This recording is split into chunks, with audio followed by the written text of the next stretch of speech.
Imagine you're an architect, but instead of building your own dream home, you spend your entire life patching up everyone else's while yours falls into ruin. Sound familiar? Today, we're putting down the tools for others and starting work on the most important project God ever gave you, your own life.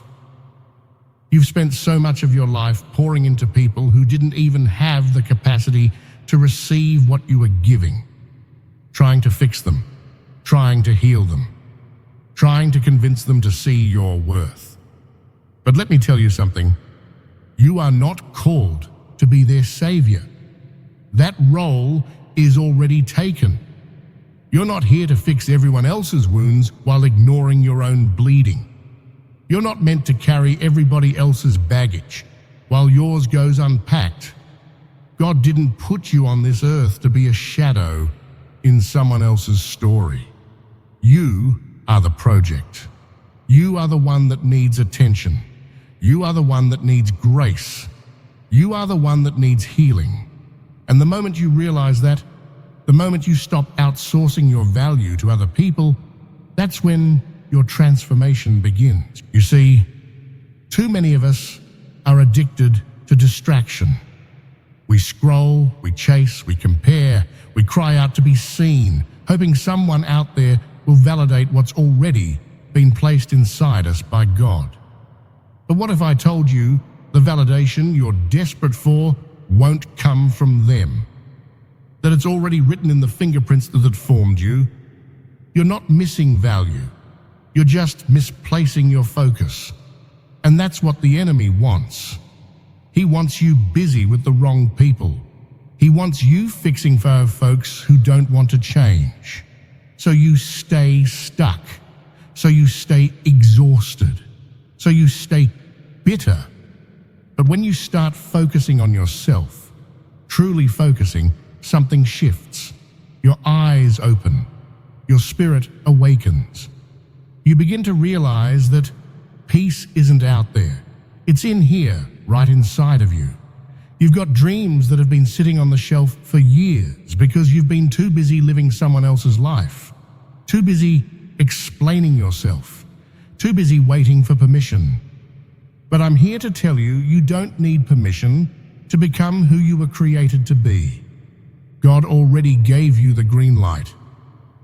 Stop rescuing people who keep jumping back in the fire. Stop losing sleep over people who sleep just fine while you're worrying. That guilt you feel from pulling back, that's not guilt. That's growth. That's clarity. That's you finally choosing to show up for the one person who's been neglected for far too long. You. And hear me when I say this. Focusing on yourself is not selfish. It's sacred. When you start prioritizing your mental health, your spiritual walk, your emotional healing, that's not arrogance. That's alignment. Because you cannot give what you do not have. You cannot pour from an empty cup. You cannot lead others to peace while chaos is ruling your mind. When God begins to elevate you, He'll isolate you, not to punish you, but to prepare you. He'll pull you away from the noise, strip the distractions, and quiet the applause.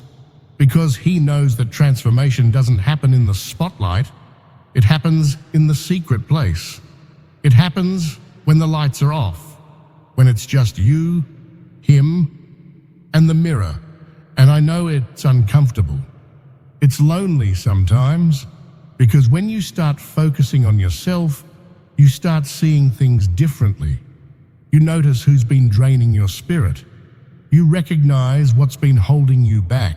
You see the habits that don't match the future God promised you. And you have to make a decision. Do I go back to what's familiar? Or do I grow forward even if it costs me comfort? Let me be honest with you. It will cost you. Growth always does. It'll cost you your excuses. It'll cost you your need for approval. It'll cost you friendships that no longer feed your faith. But what you gain in return is priceless. Peace clarity, direction, and purpose. And that kind of transformation doesn't come from changing them. It comes from changing you. You've been the helper, the fixer, the forgiver, the one always showing up. But now it's time to show up for yourself, to get back in alignment. To remember that your worth is not in your performance or your productivity. It's in your presence, in your being, in the God who breathed life into you and called you worthy before anyone else even had a say.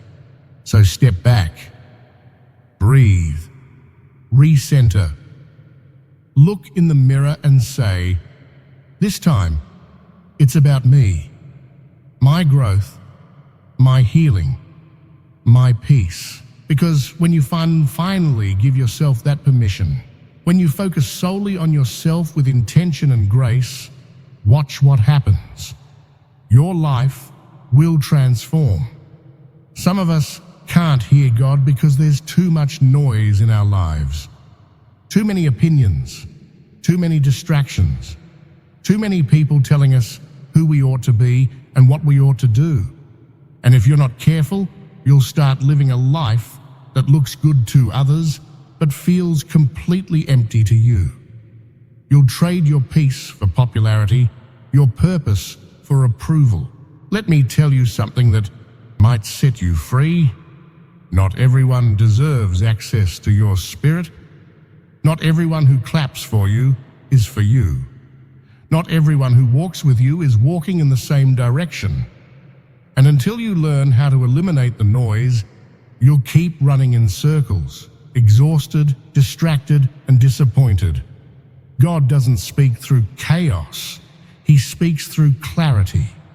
And sometimes He has to take you through a season of isolation just to teach you how to listen again.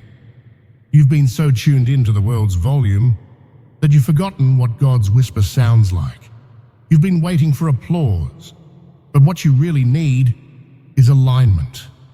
You need to get back to the place where your spirit can breathe again, where you don't have to perform, where you don't have to prove, where it's just you and the one who made you. You see, when you're constantly surrounded by opinions, you start to doubt what you know in your heart.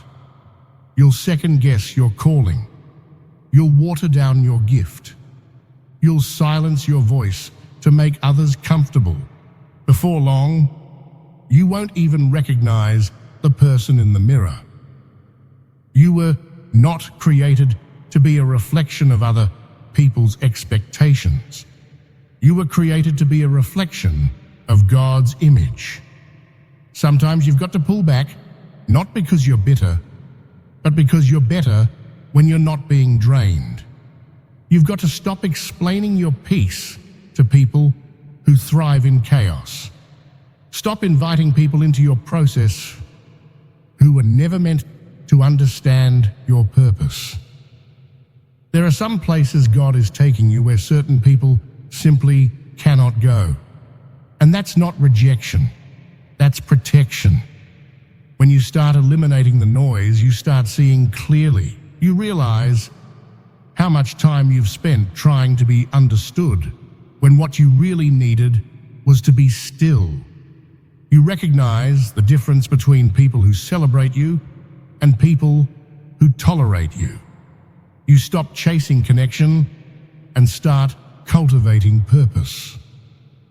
I know it's not always easy because silence can be uncomfortable. It forces you to confront what you've been avoiding. But it's in that silence where God does His best work. It's in the quiet moments that He reminds you who you are, what you're carrying, and why you had to walk away. You weren't made for constant noise. You weren't made to live online, always scrolling, always comparing, always reacting. That's not life. That's survival. And you were not created to survive. You were created to live, to flourish, to walk in authority.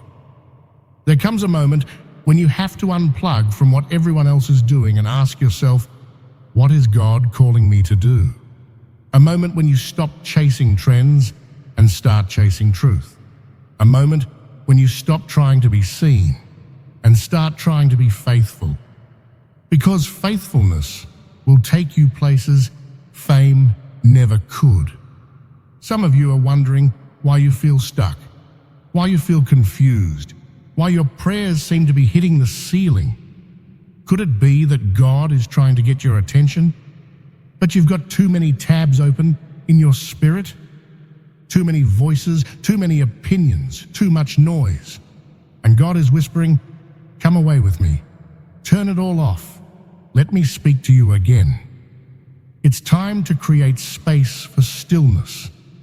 That's where clarity lives. That's where direction comes. That's where healing begins.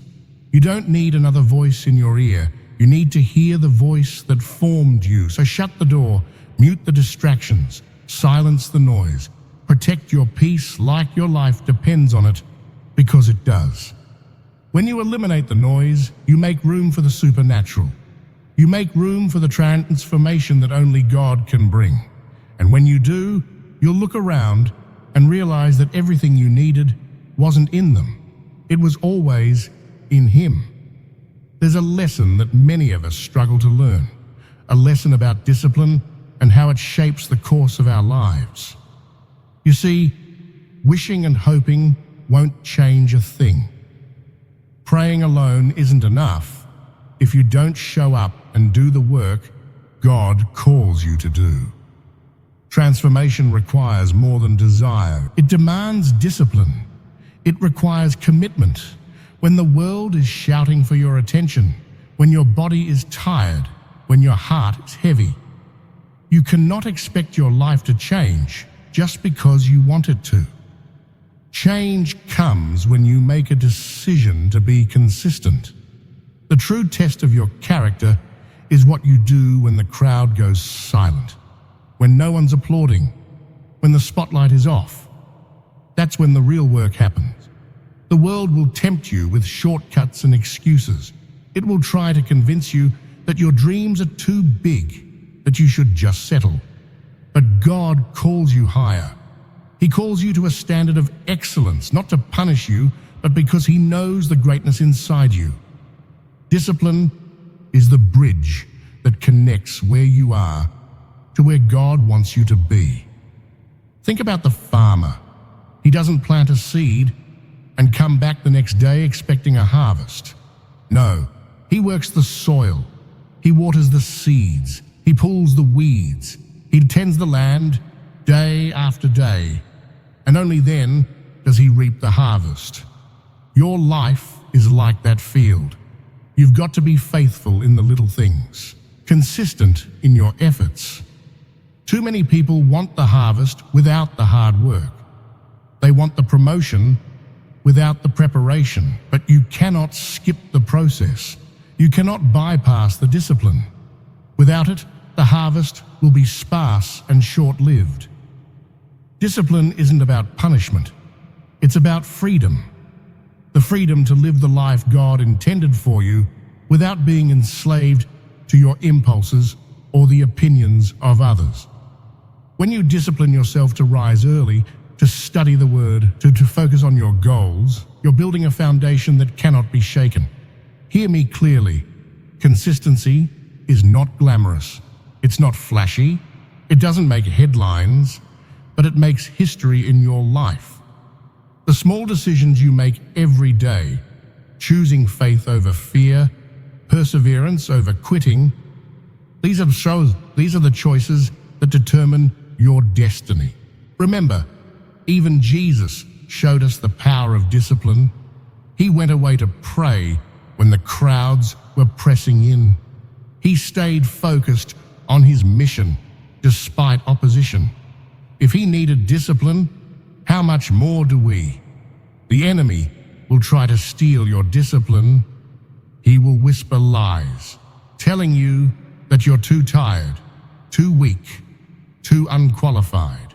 But discipline is a weapon against his schemes. It's a shield that guards your heart and mind. It keeps you steady when storms come. You may not see the results immediately.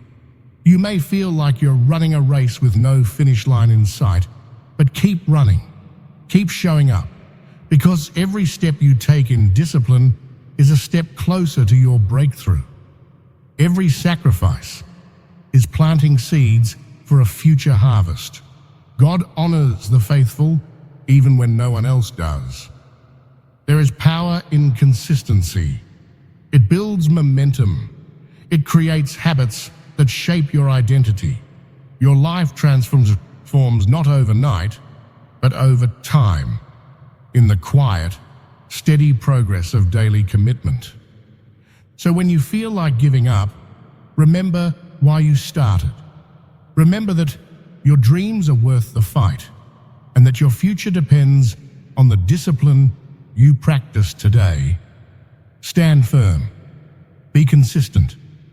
Keep walking the path God has set before you. There's a quiet strength in silence that many of us overlook. We live in a world where noise is constant, the noise of opinions, judgments, and expectations. Everyone wants to hear your story, your pain, your struggle. They want you to shout it from the rooftops so they can weigh in, offer advice, or sometimes even criticize. But I want to tell you something important. Not every battle needs to be fought out loud. Not every wound needs to be displayed for the world to see. There is power in healing privately and evolving in peace. When you let your pain be public, you give others permission to unpack it, dissect it, and sometimes diminish it. But when you heal in private, you allow God to do His work uninterrupted. There is a sacred process in wrestling with your demons quietly, a divine moment when your heart can truly mend, free from the noise. Think about how Jesus often withdrew from the crowds. After the healings and the miracles, He sought solitude. He went to a quiet place to pray, to reflect, to renew His spirit. He understood that transformation happens not in the spectacle, but in the silence. Healing is a private conversation between you and God. It's a sacred exchange that doesn't require an audience or applause. We live in a culture of oversharing, but true strength is in restraint. It's in knowing when to speak and when to be still. It's understanding that not every season of your life needs to be broadcast. Some seasons are meant for you alone, to grow, to learn, to become. When you heal in private, you protect your heart. You create a sacred space where your spirit can breathe without interruption. This is the fertile soil where transformation takes root. Healing is not linear. It's messy. It's slow. It sometimes feels like 2 steps forward and 1 step back. But when you commit to your process quietly, with patience and faith, you give yourself the grace to grow at your own pace. You learn to trust God's timing, knowing He is working behind the scenes. Many of us rush to share our struggles because we want validation. But resist that urge. Let your healing be like a seed planted in good soil, nurtured carefully, watered in secret, growing strong before it ever reaches the light. When you finally do emerge, you'll be whole, not just patched together, strong, not just surviving. This doesn't mean you have to carry your pain alone forever. There is a time for sharing your story, for testimony. But that time comes after you've done the inner work, after your spirit has been fortified by quiet moments of reflection and prayer. True healing is known first in the heart. It's felt in the soul. It's seen in the peace that settles deep within you. And peace is not loud. It's not flashy. It's a still, small voice whispering, "You are enough. You are whole. You are loved." When you evolve in peace, you don't need to prove anything. Your life itself becomes a testimony. People will see the change in you without you having to announce it.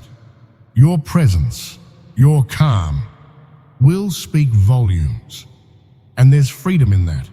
Freedom from judgment, from expectation, from the pressure to perform.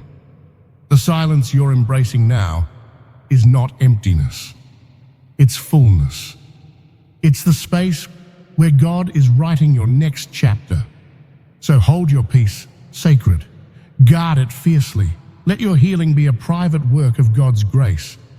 Because when you do, you'll emerge not just changed, but transformed, and your life will never be the same again. There is something powerful that happens when you decide to take full responsibility for your own life. Not just the good parts, the victories and celebrations, but also the struggles, the setbacks, the times when things didn't go as planned. Taking responsibility means acknowledging where you are today, not blaming others or circumstances, but looking honestly in the mirror and saying, "This is my life, and I am the one who must shape it." It's a difficult step because it requires courage and humility. It's so much easier to point fingers, blaming the world, blaming people, blaming our past. But when we do this, we hand over the power God gave us. We give away the keys to the kingdom of our own lives. No one else can live your life for you. No one else can fight your battles. When you take responsibility, you reclaim your authority. You stop being a passenger in your own story and become the driver. You understand that while you cannot control every circumstance, you can control how you respond. And in those responses, in those daily choices, lies the power to transform everything. This isn't about pride. It's about stewardship of the life God entrusted to you. When you take ownership, you're saying to God, "I am ready to do my part. I am ready to cooperate with your plan." Because God calls us to partnership. He is the author and finisher of our faith. But He also calls us to run the race with endurance. Look at the heroes of faith. They all faced challenges, but none of them played the victim. They took responsibility for their actions, and through that, God worked miracles. When you stop blaming and start owning, you become free. Free from bitterness, free from resentment, free from the weight of excuses. You begin to see failures not as dead ends, but as stepping stones. You learn to forgive not just others, but yourself. This is why focusing on yourself is so important, not in selfishness, but in self-awareness. You cannot pour from an empty cup. You cannot walk the path God laid out for you if you're dragging around blame and bitterness. You must clear the baggage, take responsibility for what you can change, and trust God with the rest. The enemy wants you stuck in a cycle of blame because it keeps you powerless. But God wants you free. Free to rise, free to grow, free to fulfill your purpose. Taking responsibility is your declaration that you will no longer be a victim of circumstances, but a victor through Christ. It means saying no to excuses and yes to action. It means stepping out in faith even when the path is unclear. You were not created to be a victim. You were created to be a victor. And that victory begins the moment you take responsibility for your life. So don't wait for someone else to fix your problems. Don't wait for the perfect moment. Take responsibility today. Own your story. Trust God with the process, and watch as your life begins to change in ways you never imagined. The power to transform your life is already within you. Take it, claim it, and live it fully. And this brings us to the final essential element in this journey, the profound power of faith. Not just as a word we say, but as the force that moves mountains in our lives. When you focus on yourself and your journey, it is faith that will carry you through the storms, the doubts, the times when the path is dark and uncertain. Without faith, the trials can overwhelm you. But with faith, you are anchored to a hope that cannot be shaken. Faith is not just believing that God exists. It is trusting that He is working all things together for your good. It is holding on to promises that have not yet been fulfilled. And sometimes the greatest act of faith is simply choosing to believe in yourself, the person God created you to be. It is trusting that the gifts, the purpose, the very fire placed within you are enough. You don't need to compare yourself. You don't need to seek validation from the world. Your worth is found in God's love for you, and your potential is unlocked through faith. So when the road gets tough, when the obstacles seem insurmountable, when your spirit feels weary, remember this: faith will carry you. Faith will sustain you. Faith will bring your vision to life. When you focus solely on yourself, nurturing that faith, you will watch your life transform beyond what you ever imagined possible. So trust God, believe in His promises, walk by faith, not by sight. Your breakthrough is coming.